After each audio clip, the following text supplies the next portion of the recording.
तो नमस्कार। तो आज आपका स्वागत है एक और चित्रकारों की श्रृंखला में, महिला चित्रकार की। मैं महिला चित्रकारों की एक श्रृंखला आप लोगों के साथ शेयर कर रही हूँ और ये वीडियो कुछ देरी से आने के लिए माफ़ी चाहूँगी। कुछ ज़रूरी कामों के कारण मैं आप लोगों को वीडियो प्रोवाइड नहीं करा पाई। आज जिस महिला चित्रकार को हम पढ़ेंगे वो है नसरीन मोहम्मदी, भारत की प्रथम महिला एब्स्ट्रैक्ट चित्रकार, आधुनिक भारत की महिला चित्रकार, 20वीं शताब्दी के शीर्षस्थ चित्रकारों में से एक महिला चित्रकार जिसने फोटोग्राफी और चित्रकारी दोनों में अपना हाथ आजमाया और आधुनिक या मॉडर्न पेंटिंग्स को या आधुनिक कला में भारतीय कला को आगे बढ़ाने का काम जिसने किया वो नसरीन मोहम्मदी हैं। तो आज हम लोग जिनके विषय में जानेंगे वो नसरीन मोहम्मदी। आइए आप देखते हैं। हाँ, एक बात और कहना चाहूँगी, कुछ लोग कहते हैं पिक्चर क्वालिटी क्लियर नहीं होती, तो प्लीज़ जब आप ये वीडियोस देखें तो मैं हाई क्वालिटी में ही वीडियो बनाती हूँ।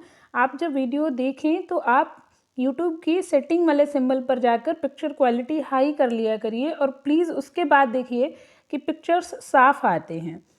तो मैं कोशिश पूरी करती हूँ कि इन चीज़ों को बहुत ही क्लियरली बना पाऊँ।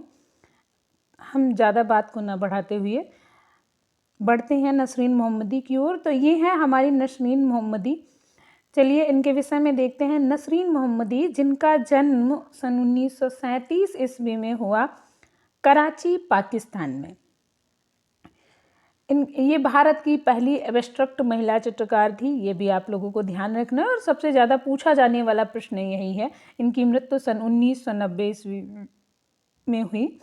जन्म स्थान इनका कराची, पाकिस्तान था। और नसरीन मोहम्मदी जी के पिताजी जो थे फोटोग्राफी की दुकान करते थे। अपना काम करने के साथ साथ एक फोटोग्राफी की दुकान उनकी थी, जिसके कारण इनके ऊपर फोटोग्राफी का बहुत ज़्यादा प्रभाव पड़ा और इनके अंदर, नसरीन मोहम्मदी जी के अंदर फोटोग्राफी के प्रति बहुत ज़्यादा रुचि बढ़ी और इन्होंने फोटोग्राफी भी की।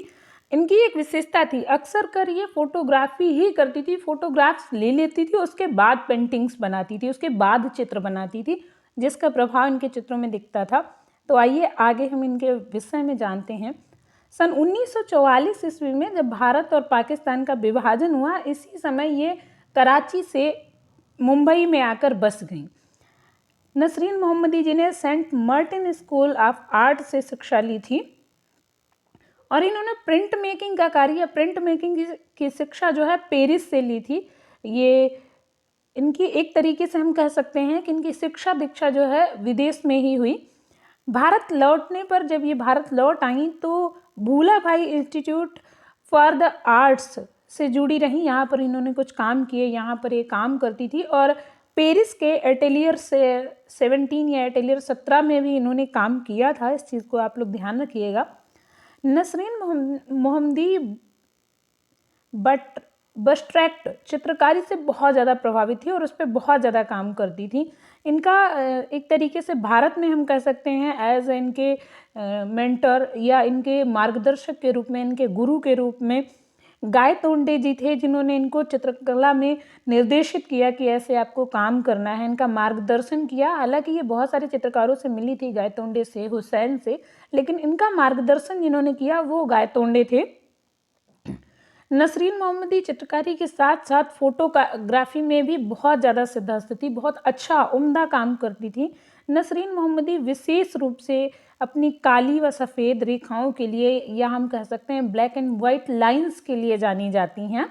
और इन्होंने इसी में चित्र भी बनाए हैं। इन्होंने बहुत सारे माध्यम अपनाए, इनको बहुत माध्यम प्रिय थे। इन्होंने एक्रेलिक में काम किया, इन्होंने पेस्टल में काम किया, तैल में काम किया, लेकिन जो सबसे प्रिय माध्यम इनका था वो कागज़ और पेंसिल था। मतलब ये ज़्यादातर कागज़ और पेंसिल पर काम करती थी। और एक चीज़ इनकी थी, थोड़ा सा और देखते हैं कि नसरीन मोहम्मदी जी MS विश्वविद्यालय बड़ौदा में इन्होंने शिक्षण कार्य किया, एज अ अध्यापक या एज अ प्रोफेसर यहाँ पर इन्होंने काम किया। ये इन्होंने बहुत से देशों की यात्राएं की और यही कारण है कि नसरीन मोहम्मदी जी जो हैं ये अपनी यात्राओं को ही अपनी कला प्रेरणा मानती हैं। ये कहती हैं मेरे अंदर चित्रण की प्रेरणा जो आती है वो मेरी यात्राओं से आती है। नसरीन मोहम्मदी मानव आकृतियों की अपेक्षा ये मानव आकृतियां चित्रित नहीं करना चाहती थी या कम करती थी, ये इसके अलावा पैटर्न पर काम करती थी। अभी आप इनके चित्रों का जब एनालिसिस करेंगे, हमने कुछ चित्र भी इनके दिए हैं तो आपको दिखाएंगे कि ये जो है मानव आकृतियों की अपेक्षा पैटर्न पर काम करती थी। और अगर कहीं मानव आकृतियों को ये चित्रित भी करती थी तो उनके कपड़े जो है विभिन्न पैटर्न वाले बनाती थी, या हम यूँ कह सकते हैं कि ज्यामितीय आकृतियों वाले कपड़े बनाती थी। उनके कपड़ों पर हमें इनका ज्यामितीय चित्रण दिख जाता था। हम इस तरीके से हम कह सकते हैं कि इनको ज्यामितीय चित्रण बहुत प्रिय था, जैसे इनको कागज और पेंसिल पे चित्रण माध्यम प्रिय था। ये बुनाई में भी रुचि रखती थी, ये काफ़ी बुनाई में इनको बहुत ही इंटरेस्ट था। और इसके कारण जब हम इनके चित्र देखते हैं तो इनके चित्रों में हमें करघा, कपड़ा, मशीनरी जैसी चीज़ें मिलती हैं। आप देखोगे इन्होंने पैच वर्क ज़्यादा किया है। जब आप इनके चित्रों को देखोगे तो ये समझोगे कि ये बुनाई पर बहुत ज़्यादा काम करना चाहती थी, या चित्रों में, कपड़ों में इन चीज़ों का बड़ा ध्यान रखती थी। अन्यथा की स्थिति में लोग या चित्रकार जब चित्रण करते हैं तो मेनली कोई चेहरे के भाव पर ज़्यादा ध्यान देता है, कोई अलंकारिकता पर बहुत ज़्यादा ध्यान देता है, और मोहम्मदी जी पैटर्न पर या ज्यामिति पर ध्यान देती थी, या कपड़ों में पैटर्न पर ध्यान देती थी। नसरीन मोहम्मदी जी की इतनी अच्छी कला, इतनी उम्दा कला के बावजूद इन्होंने एक काम किया कि इन्होंने अपने चित्रों में तारीख और शीर्षक नहीं डाले। किसी भी चित्र में ये तारीख और शीर्षक नहीं डालती थी, और यही कारण है कि इनके चित्रों की पहचान कर पाना मुश्किल हो जाता है। इनका एक चित्र है पेंटिंग करके, तो वो राष्ट्रीय आधुनिक कला संग्रहालय नई दिल्ली में संग्रहित है। इसके अलावा बहुत स्थानों पर इनके चित्र संग्रहित हैं, लेकिन किसी पर भी नाम नहीं मिलता।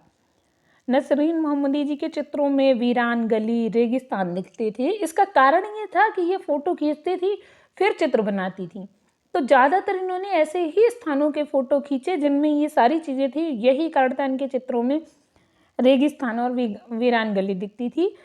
इनके चित्रों में संरचनावाद व प्रेमवाद दिखता था।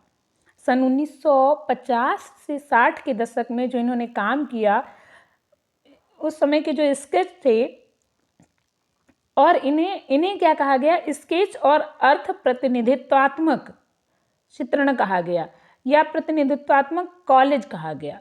इनकी चित्रों की प्रदर्शनी, इनके फोटोग्राफ की प्रदर्शनी, चित्रों की नहीं, माफ़ी चाहूँगी, सन 2003 ईस्वी में सन 2003 में भारत के बाहर फोटोग्राफी की पहली प्रदर्शनी इनकी तलवार आर्ट गैलरी न्यूयॉर्क में लगी थी।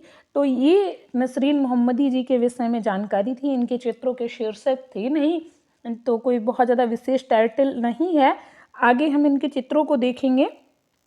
कुछ इस तरीके से ये चित्रण कार्य करती थी। पैच वर्क बड़ी ही लापरवाही से या बड़ी ही जल्दी में पैच वर्क करना इनका काम था, और इनके चित्रों में जब आप देखेंगे तो कहीं ना कहीं ऐसा लगता है कि स्याही या पेंसिल या स्केच का प्रयोग इन्होंने बहुत ज़्यादा किया। यहाँ आप देखेंगे स्केचिंग करके छोड़ दी नसरीन मोहम्मदी ने, और बहुत ही कम लाइनों में चेहरे के भाव दिखा दिए, एक स्त्री का चित्रण दिखा दिया पेन से स्केच करके। आप जो मैं बता रही थी कि पैटर्न पर काम करना, तो ये देखेंगे आप, इनका पेंसिल के पैटर्न पर काम किया गया है। इन्होंने कुछ पैटर्न वर्क किया है। जैसे यहाँ आप देखें तो ये पैटर्न वर्क है इनका। इस चीज़ को जब आप देखेंगे तो आपको समझ में आएगा कि कैसे काम करती थी। यहाँ एक पैटर्न दिखता है आपको ऊपर नीचे, ये चीज़ें जब आप देखेंगे तो जैसे इसमें देखें तो पैच वर्क है, ये पूरा ये पैच वर्क है। नीचे आ जाते हैं, इसमें ज़रा सा मैं इसमें बता रही थी, ये देखिए ये चीज़, ये एक पैटर्न के अनुसार, ये छोटा है, ये उससे थोड़ा लंबे साइड में है, ये और लंबा, ये ऐसे झुका हुआ, एक दृश्यात्मक रूप जो दिखाती थी वो नसरीन मोहम्मदी जी की विशेषता थी। कुछ यहाँ पैच वर्क में इन्होंने काम किया है, इस तरीके से आप देख सकते हैं। अब यहाँ पर आप देखेंगे तो एक कुछ अलग ही चित्रण करने का प्रयास इन्होंने किया, स्याही को फैलाकर इंक माध्यम में काम करने का प्रयास। ये फोटोग्राफी की वजह से, आप रेगिस्तान की बात करें तो ये उधर का रेगिस्तान दिख रहा है, अलग अलग चीज़ें, अलग अलग तकनीकियों का प्रयोग करते हुए इन्होंने काम किया।